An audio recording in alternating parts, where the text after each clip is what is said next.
ከመምህራን ደግሞ ማየት ብዙ ጊዜ በግሌ ደስ ይለኛል። ያው መምህር አስተምሮን ነው እዚህ ደረጃ የደረስነው። በቂርቆስ ክፍለ ከተማ ወረዳ 7 የእድገት በህብረት ትምህርት ቤት መምህራን ትውልድ በመምህር ይቀረጻል፣ ሀገር በትምህርት ይበለጽጋል በሚል መሪ ቃል በሀገር ግንባታ ሂደትና በልማት ስራዎች ዙሪያ ውይይት አካሄዱ። ትውልድ በመምህር ይቀረጻል፣ ሀገር በትምህርት ይበለጽጋል። ይህ ትልቅ መሪ ሀሳብ ነው። ምን ያክል መምህር በሀገር ሚና ላይ በሀገር በትውልድ በዜጋ ላይ ግንባር ቀደም የሆነውን ሚና እንደሚጫወት የሚያሳይ ነው ማለት ነው።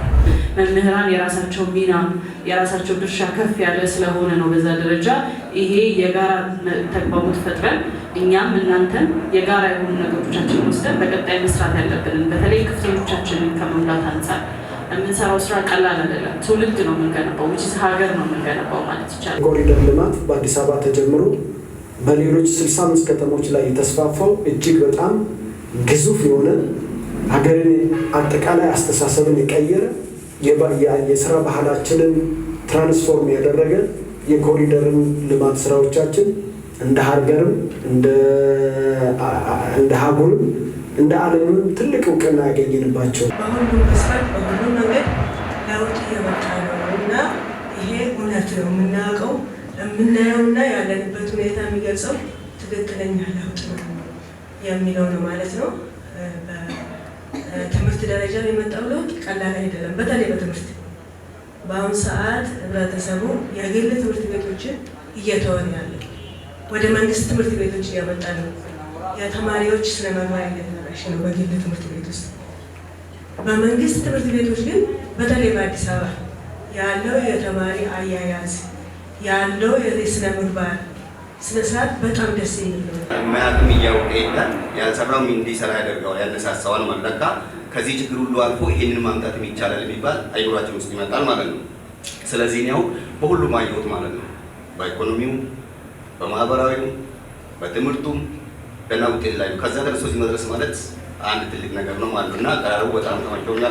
የመድረኩ ተሳታፊያን ከተማችን እያስመዘገበች በሚገኘው ፈጣን እድገት አሻራውን እያሳረፈ የሚገኝ ታሪካዊ ትውልድ አካል መሆናቸው እንደሚያኮራቸው የገለጹ ሲሆን መጪውም ትውልድ የሚኮራ ለኑሮ ምቹ ከተማ እየሰሩ ለሚገኙ እጆች ሁሉ ክብርና ምስጋና ይገባቸዋል በማለት በቀጣይም ከከተማ አስተዳደሩ ጎን ተሰልፈው ታሪካዊ አሻራቸውን እንደሚያሳርፉ ገልጸዋል። ኮንቲኒየስሊ ለ7 ዓመታት ተከታታይ ውይይቶች ይካሄዱና ግብአቶች እንደውም የሚስተካከሉት እንደዚህ አይነት መድረኮች ሲፈጠሩ ለምን የመምህሩ አንዱ አቅም ነው።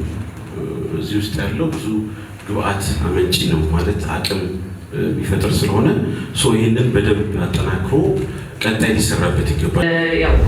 የቤት ጥቅማ ጥቅም ከ850 እስከ 3000 ብር የሚያደገበት አግባብ አለ። ይህንን ስንል በተለይ እንደ ሀገር ካለን አቅም አንጻርም እያሰብን ብናነሳቸው ከዛ አንጻርም ብናያቸው የተሻለ ነው እና በዚህ ልክ ማሳደጉ ከተማው ትኩረት ሰጥቶ መስራቱ አንድ ትልቅ ነገር እንደሆነ ለመምህሩ ካለው ትኩረትም ለመምህሩ ከተሰጠው ትኩረትም አንጻር እንደሆነ ይህንን ከግምት ውስጥ ብናስገባው የተሻለ ነው ብዬ አስባለሁ። በእነዚህ ሂደት ውስጥ የመምህራኑ ሚና ትልቅ ነው።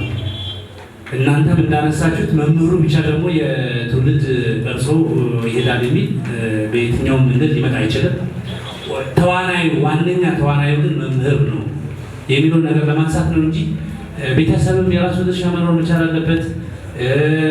የወላጅ መምህርም የተባለው የመምህራን ማህበርም ሁሉም ስቴክ ሆልደርስ የሚባሉት የራሳቸው አስተዋጽኦ ማበርከት መቻል አለባቸው። ቁልፉን ግን ያው አንዳንዴ እኮ ቤት ህፃናቶችን ሲሄዱ የወላጆቻቸውን አይፈሩ ሞር የሚፈሩት መምህራቸው።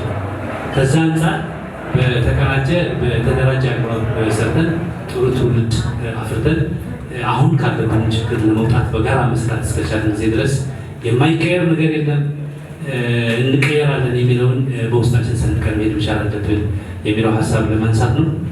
አጠቃላይ በዚህ ደረጃ ተገኝታችሁ የመሰላችሁን ሀሳብ በሚፈልገው ልክ አንስታችሁ በዚህ ደረጃ እዚህ ስለተገኛችሁ ከልብ እናመሰግናለን። ዋና ያነሳቻቸው ጥያቄዎች ተይዘዋል። ሞር ወደሚመለከተው አካል ደርሶ ደግሞ ምላሽ እንዲያገኙ እናደርጋለን የሚል ሀሳብ ነው ያለኝ። አመሰግናለሁ።